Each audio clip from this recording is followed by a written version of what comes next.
Let's see. Thanks. Hi, everybody. Hi. Thank you for coming today. There you go. Okay. Yes, tilt that guy. Here we go. So thank you so much for coming this morning to Creative Mornings, and thank you to Steve and Alicia and Kristen for putting this together and for asking me to come and talk about what I do. This is my business, Law Photography Nashville. Started in 2007 and going strong today. So you might be wondering a little bit about what boudoir photography is. And it's kind of like glamour shots, but modern, with a retro feel, if that's what you want if you come in to do a session with me. Boudoir photography can be summed up by saying that it's beautiful, sexy, intimate portraits of mostly women, but sometimes men and couples as well. And it's provided by different photographers throughout the world. And so that's what I offer. And I'm going to tell you a little bit about myself. This is some of my work that I'm going to go through here too.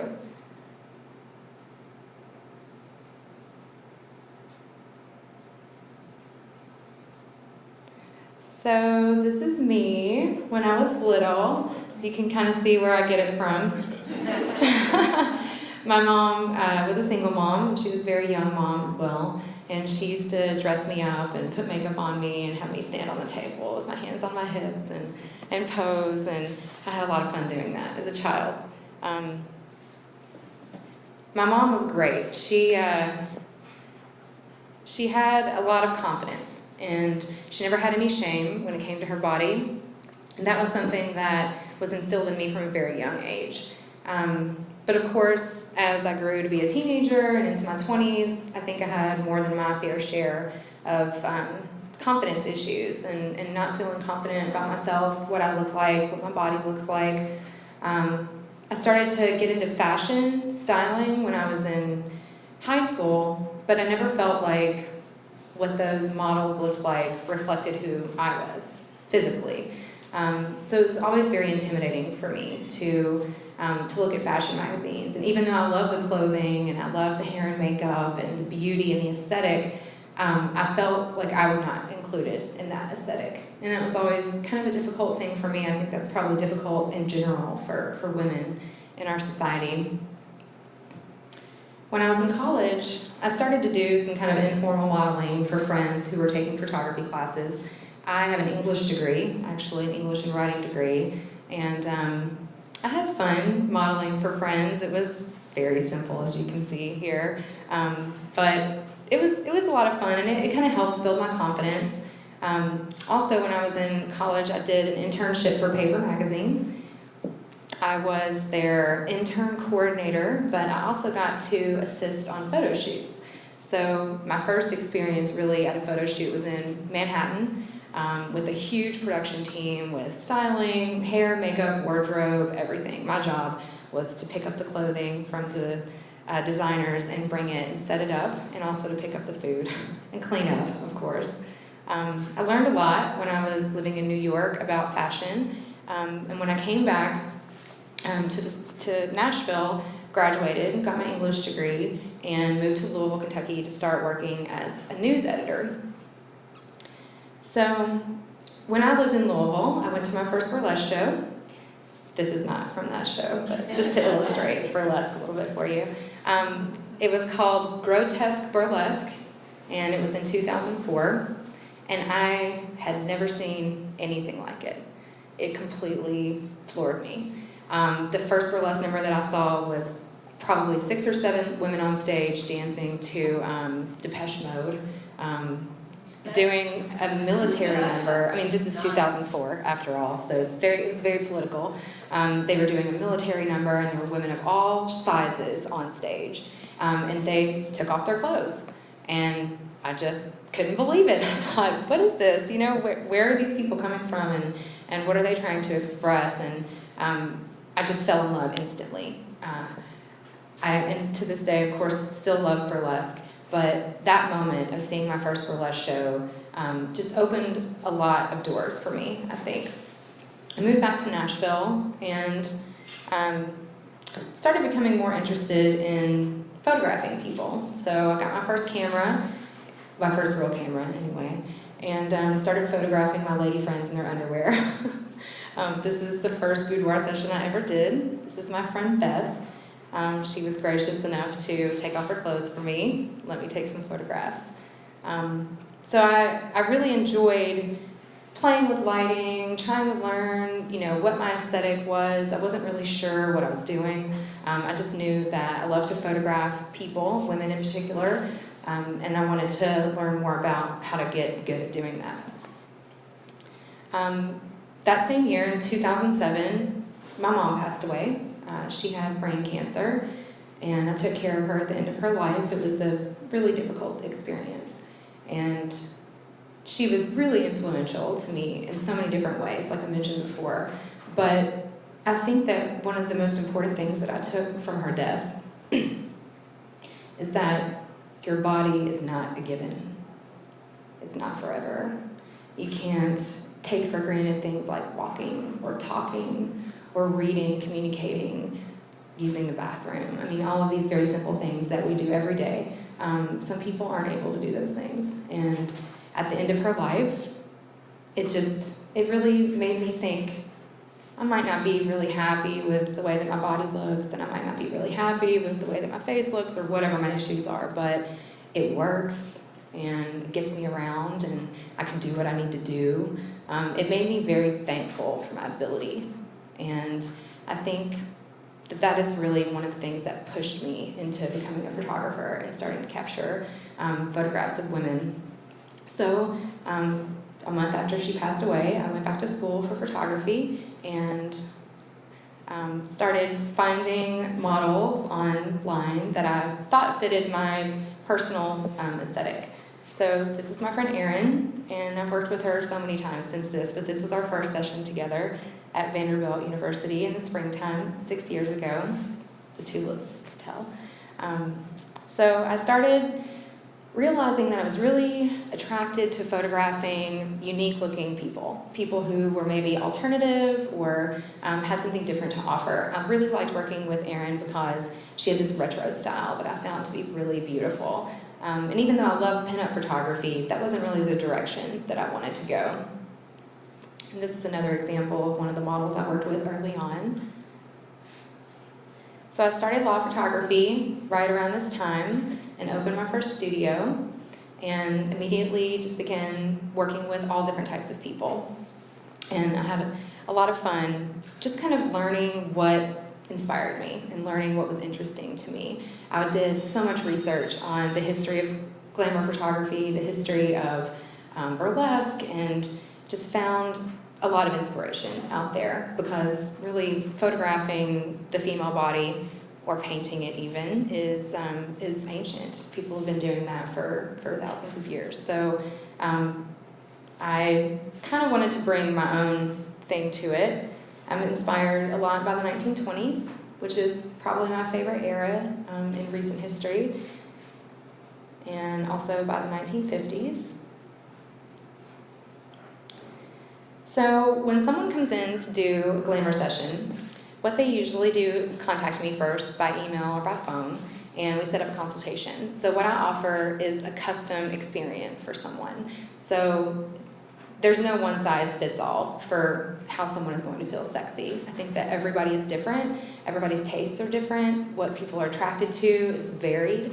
So I like to sit down with people and chat with them and find out, what are you comfortable with? You know, what are you looking for? Sometimes women will do a session for their partner as a gift for a wedding or for a special occasion.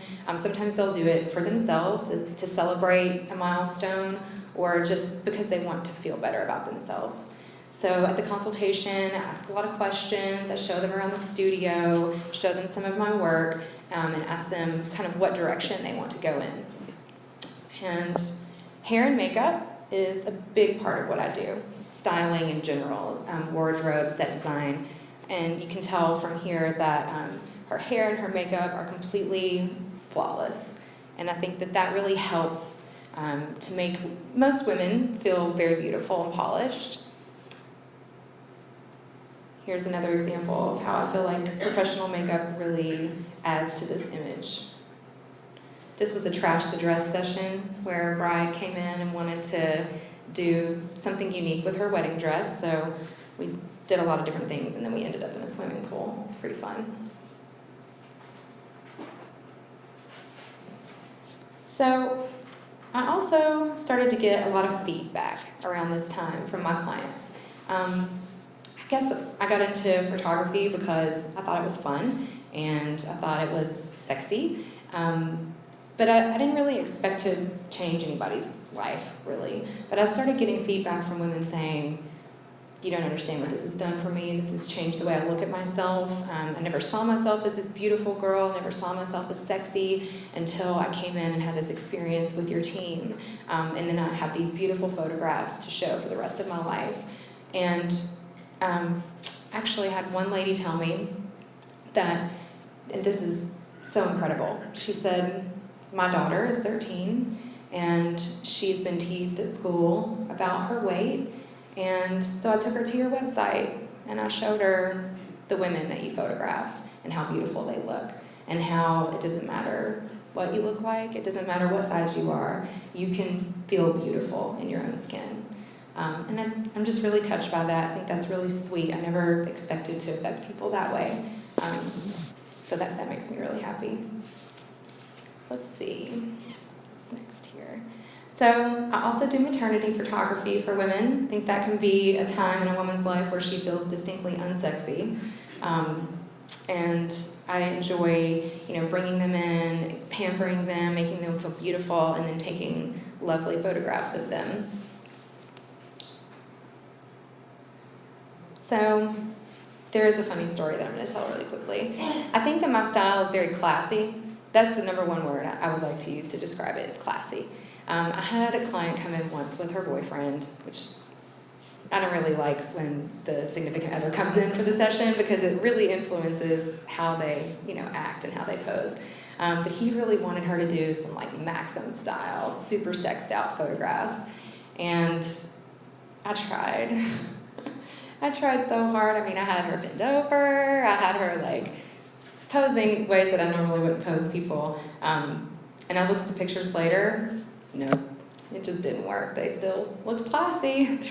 I just can't do the raunchy style, I guess. It's not my aesthetics, not the way I look at things. So I began photographing burlesque in 2008 here in Nashville. Music City Burlesque is a troupe that I sponsored for a long time. And it just, I had been watching burlesque shows and attending burlesque shows for years before that. So of course, it makes sense that I would start photographing them. And I just love photographing burlesque. I think that, and for those of you who don't know, burlesque is, neo-burlesque anyway, is sort of like a revival of sort of vaudevillian movement that happened in the 1940s and 1950s in America. And women, usually women, sometimes men, will get on stage and perform. And more often than not, they leave the stage with less clothing than they came onto the stage with. So every performance is different, every concept is different, but I love the costuming, and I love the costuming in this photograph. I love seeing different types of women get on stage and express themselves. Some women are dancers, some women are not, but all of them are amazing performers, and especially I think it can take a lot of bravery to get on stage and to do something like that.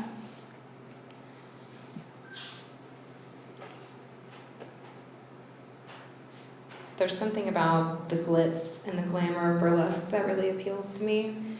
And even though not all burlesque is about glitz and glamour, a lot of it is.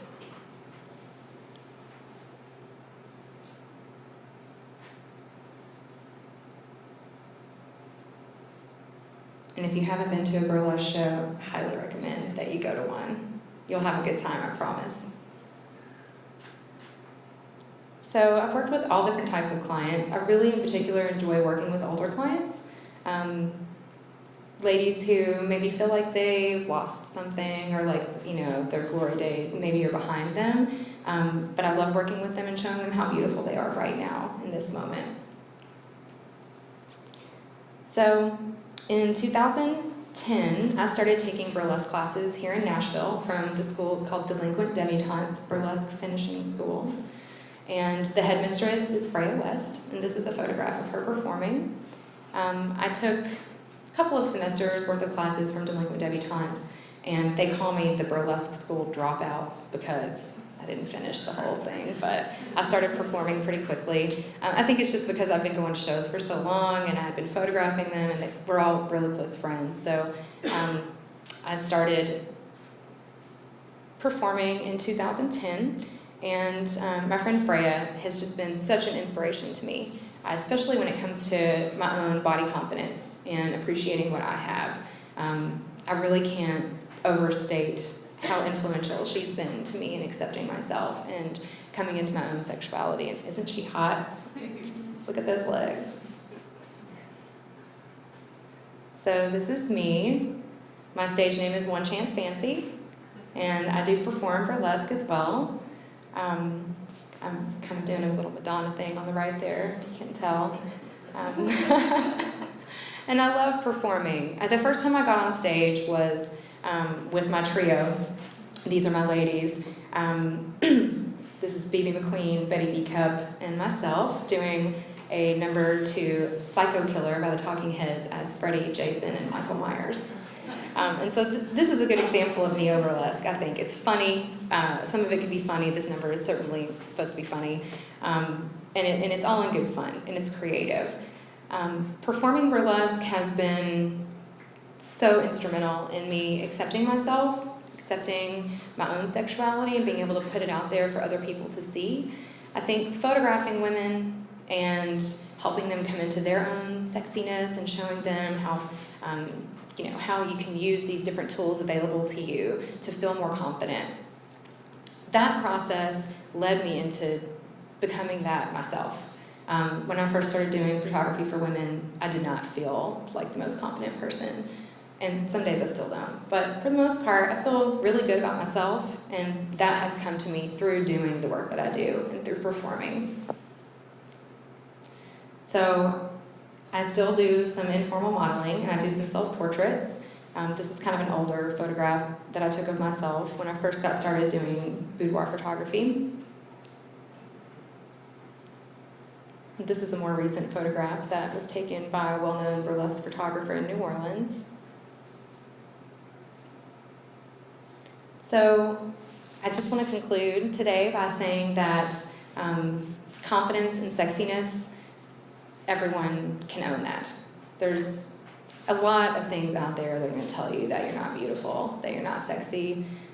Just open up any fashion magazine, like I said, and it will make you realize that you don't look like that. But it doesn't mean that you're not beautiful, and it doesn't mean that you can't find your own path to being sexy. Everything is subjective, and I think that we all have a way of finding our own sexiness. So that's all I have to say. Thank you.